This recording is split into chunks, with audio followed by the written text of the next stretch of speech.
আসসালামু আলাইকুম, কেমন আছেন সবাই? আশা করছি ভালো আছেন। তো দর্শক, আজকে আমরা আরও একটি গল্প নিয়ে আপনাদের সামনে হাজির হয়েছি। চলুন শুরু করা যাক আজকের গল্পটি। গল্পটি আমার কাছে যেভাবে পাঠিয়েছে ঠিক সেভাবে আমি আপনাদের সাথে শেয়ার করছি। আজকের গল্পের নাম ভয়াল রাত্রি। পাবনা জেলার একটা প্রত্যন্ত গ্রামে আমার শৈশব আর কৈশোর কেটেছে। এখানকার স্কুল থেকেই আমি এসএসসি পাশ করেছি। এরপর অবশ্য শহর চলে আসি। এত কথা বলছি কারণ আমার ঘটনাটা এই গ্রামেই ঘটেছে।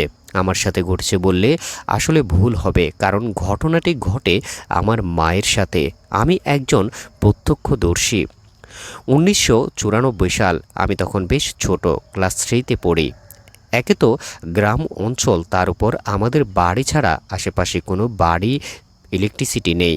বলা উচিত আমাদের আশেপাশে বেশিরভাগ বাড়িঘরে কৃষকদের। তাই সন্ধ্যা হবার পরপরই চারদিকে শুনশান নীরবতা নেমে আসে। ঝিঝির শব্দ ছাড়া অন্য কোনো শব্দ পাওয়া যায় না এখানে। আমাদের বাড়িটা অনেক বড় জায়গা নিয়ে প্রতিষ্ঠিত। বাড়িতে একটা একতলা বিল্ডিং, একটা টিনের ঘর আর একটা রান্নাঘর। গ্রাম বলে রুমের সাথে কোনো লাগানো টয়লেট নেই। বাড়ির পশ্চিম দিকে একটা বিশাল বাঁশ বাগান, তার সামনে কিছু দূর এগুলেই দুটা কবর। আমাদের পরিচিত কারণ আমার বাবা বাড়িটা বানানোর আগে থেকেই সে কবর দুটা ছিল সেখানেই। যেদিনকার ঘটনা সেদিন রাতে আম্মা আমাকে রাত 2টা বা 2:30টার দিকে ঘুম থেকে জাগান টয়লেটে যাওয়ার জন্য। ছোট মানুষ তো, তাই প্রতিদিন ওই সময়টাতে আমাকে ডেকে ওঠানো হতো যাতে বিছানা না বেজায়। যাই হোক, ঘুম জড়ানো চোখে আমি উঠে টয়লেটে গেলাম। এসে আম্মাকে পেলাম না। কি ভাবলাম মনে নেই, কিন্তু আমি ঘরে ঢুকে বিছানায় উঠে যাই এবং কিছুক্ষণের মধ্যে ঘুমিয়ে পড়ি। এভাবে কতক্ষণ ঘুমিয়েছিলাম মনে নেই, তবে কিছু সময় পর বিকট চিৎকার, আমার ঘুম ভেঙে যায়।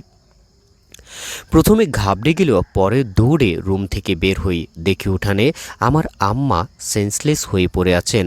আমার 2 বড় ভাই জলদি জলদি আম্মাকে ধরে ঘরে নিয়ে আসে। সে রাতে অনেক চেষ্টা করেও আম্মার জ্ঞান ফেরানো সম্ভব হয়নি। আমার বাবা সরকারি চাকরি করে, সেই কারণে উনি প্রায় ঢাকা থাকতেন। বাড়িতে থাকতাম আমরা 4 ভাই বোন। সেই রাতে আমার অনাথের মতো কেঁদে রাত পার করলাম। আমার আম্মার জ্ঞান ফিরে সকালে ফজরের নামাজের পর। জ্ঞান ফিরলেও তিনি আমাদের সাথে নর্মাল কোনো কথাবার্তা বললেন না। যা বললেন আবোল তাবোল, এবং ছোট থাকার কারণে আমি প্রায় কিছুই বুঝতে পারলাম না। এভাবে প্রায় বছরখানেক কেটে গেল।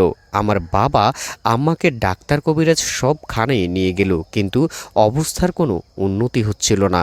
আম্মা প্রায় ঘুমের মধ্যে চিৎকার করে উঠে বলতেন, আমার হাতটা খেয়ে ফেললো, তোরা জলদি কিছু কর, আমাকে বাঁচা। কিন্তু আমরা ছোট ছিলাম, তাই কিছুই করতে পারতাম না, শুধু কাঁদতাম পাশে বসে। এভাবে চলার পর হঠাৎ একদিন এক কবিরাজের সন্ধান পাওয়া গেল। তিনি আমাদের বাড়িতে আসলেন। আমার আম্মাকে দেখলেন। কবিরাজ এমনিতেই খুবই কম কথা বলতেন, তাই আমার বাবা অনেক প্রশ্ন করলেও তিনি বেশিরভাগেরই কোনো উত্তর দিলেন না। শুধু বললেন একটু পায়েস রান্না করতে। পায়েস রান্না করা হলে তিনি তা একটা কলা পাতায় ঢেলে পশ্চিম দিকের কবরগুলোর পাশে রেখে আসলেন। তারপর আমাদের বাড়ির চতুর্দিকেও কোনায় 4টা খুঁটি পুঁতে দিলেন এবং শেষে আমার আম্মাকে কয়েকটা তাবিজ দিয়ে চলে গেলেন। বলা বাহুল্য, সেদিনের পর থেকে আম্মার মধ্যে পরিবর্তন দেখতে পেলাম। আম্মা সপ্তাহ ঘুরতেই প্রায় সুস্থ হয়ে গেলেন। তারপর আম্মার মুখেই আমরা শুনেছিলাম যে সেদিন কি হয়েছিল। সেদিন আমি এক পাশের টয়লেটে ঢোকার পর আম্মা অন্য পাশের টয়লেটে ঢুকেন। আমি টয়লেট করে চলে আসার কিছু সময় পর আম্মা টয়লেট থেকে বের হন। হঠাৎ একটা দমকা বাতাস বয়ে যায় এবং আম্মাকে অবাক করে দিয়ে বাঁশঝাড় থেকে একটা কুকুর বের হয়। উল্লেখ্য, আমাদের টয়লেটটা বাঁশঝাড়ের পাশেই ছিল। কুকুরটার সাইজ একটা 6 মাসের বাছুরের সমান ছিল। মাথায় 2টা শিং এবং চোখ দুটো যেন আগুনের গোলার মতন জ্বলজ্বল করছিল। জিহ্বাটা বেরিয়ে আছে এবং তা থেকে অনবরত লালা গড়াচ্ছে। কুকুরটার বাতাসের বেগে আম্মার সামনে আসে এবং ঠান্ডা চোখে আমার আম্মার চোখের দিকে তাকিয়ে থাকে। তারপরের ঘটনা আর আমার আম্মার মনে ছিল না। এবার একটা রহস্য উদ্ঘাটন করা যাক। আম্মা যখন অসুস্থ ছিলেন তখন তিনি প্রায় ঘরের মধ্যে বলতেন, আমার হাতটা খেয়ে ফেললো। এটা যখন ওনাকে জানানো হয় তখন তিনি বললেন তিনি দেখতেন সেই কুকুরটা এসে চিবিয়ে চিবিয়ে ওনার হাতটা খাচ্ছে। গল্পটি এখানেই শেষ এবং আপনারা হয়তো বলবেন গল্পটা বানানো, তাতে আমার কিছুই যায় আসে না। তবে যেই অবস্থা আমরা 4 ভাই বোন পার করেছি, মহান আল্লাহর কাছে প্রার্থনা করি এমন সময়ে কারো কাটাতে না হয়। কারণ আম্মার ঘরের মধ্যে তখন অনেক রকম কথা বলতেন, যা শুনে প্রায় মনে হতো আম্মা হয়তো আর বাঁচবেন না। আম্মা কি কথা বলতো তা এখন আর আমরা পুরোপুরি মনে নেই।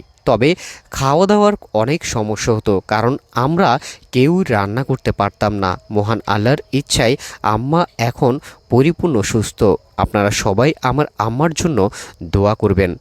দর্শক, এই ছিল আমাদের আজকের গল্পটি কেমন লেগেছে জানাবেন। যদি ভালো লাগে চ্যানেলটি সাবস্ক্রাইব করে সাথে থাকবেন। আল্লাহ হাফেজ, আসসালামু আলাইকুম।